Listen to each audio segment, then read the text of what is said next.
I'd say the two are looking at between 245 and 250. Because we're way more behind schedule. As you could tell, somebody was in on time. And what he had a lot of is bayonets, old bayonets. So his next plan was, because he loved the cannonball effect, he would put a bayonet through the wall, and at the end of the bayonet he would build like a little ball-shaped thing. And if you look at the castle here, you can see all those little balls on there. Those are all bayonets going through the wall.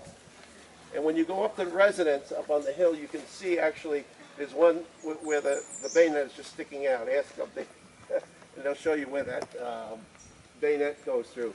So then he built this. This is his masterpiece.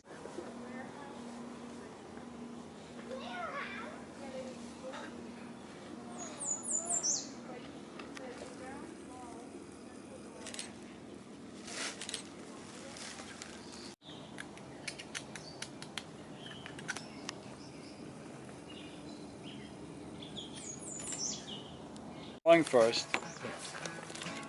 this is the way he designed his buildings, on pen and ink, and with on the back of usually other stationery. He never used fresh paper. He liked to save money, even though he was a rich man. So this is the way this particular drawing came out, showing you the medieval features, including the portcullis, drawbridge, and all the fine finial features and the turrets and so forth. This was like a medieval castle on the other side, facing that mountain. Okay. Did they talk to you about the explosion? I read about it. You read about the explosion? But not really talk about it. That was the explosion of 1920. There's lots of talk about there. Now, speaking of the house, this is a picture that was taken inside the house, probably about 1916. This is Mr. Bannerman here. He would bring poor kids up from the city, and he would treat them to a day of swimming, boating, fishing. Wow. And then in the evening, they would go inside, right there, and the servants and Mrs. Bannerman would cook them all home-cooked dinner. So these are all the visitors? All young fellows from the Brooklyn Navy Yard, poor kids, but look at the way they were dressed. Right. Mm-hmm. Very nice. Just like today's kids, right? Yeah. Right. It's really cute inside, had all ribbons and biblical sayings and so forth and so on. And they're still there, or is it? There's some of them are still there. Like. This was Mr. Bannerman himself. This was taken about 2 years before he died at his main office on Broadway in Manhattan, 501 Broadway, which became like a museum for I don't remember pieces. how long ago was that? What's that? I don't remember. This is probably taken about 1916 Okay. at his main office, which has remained their main office into the 1960s. Then the business wound down, and they finally tore the building down in the 1960s. Well, just to show you our gardens in the summertime. Who does that? Huh? Do you have a volunteer staff for that too? Every Wednesday, our gardens, our volunteer gardeners come out and they do all the gardens. Really nice. Yeah, oh, it's wonderful. I like it. I noticed some of the plants there. I realized some of them must be taken. Oh, please. We have the greatest people come out on Wednesdays. They take their time, they volunteer their time. They love doing it. We love having them. Here's another one. Great. So you have to come back in a month. You'll see the beautiful flowers. Right? We need your money, so another $35. And how long? Yeah. I wouldn't mind. And how this is long the do the tours go for until the fall? We go through Halloween, so the end of October. Okay, cool. This is the way, if you saw the building down there, the big building, this is the way it looked before it collapsed.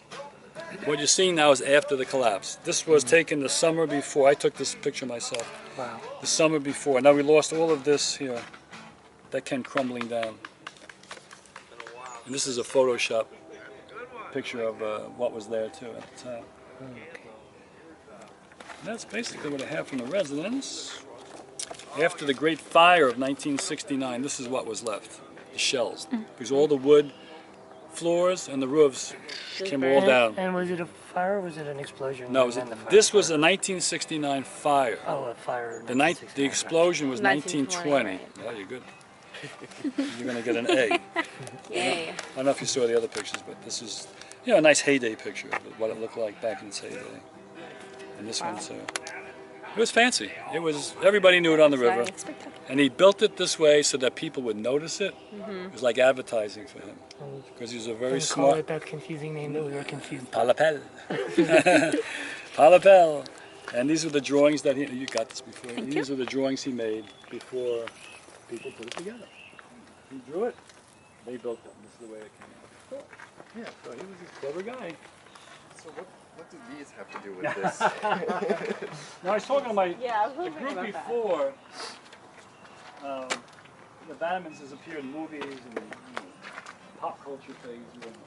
DC Comics. There's a new comic that just came out. We're going to cover again the story about story. Took place in Bannermans Island. You know, there's the other tour guide. As you see Kelly under the tent over there at the Sun Club, she just knelt down. Ask her. She knows all about the comic books and the pop culture thing. This was filmed out here last year. So paranormal.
And all the bitters. Muddle of lemon, lime, orange. And 2 cubes of sugar. The only time you call it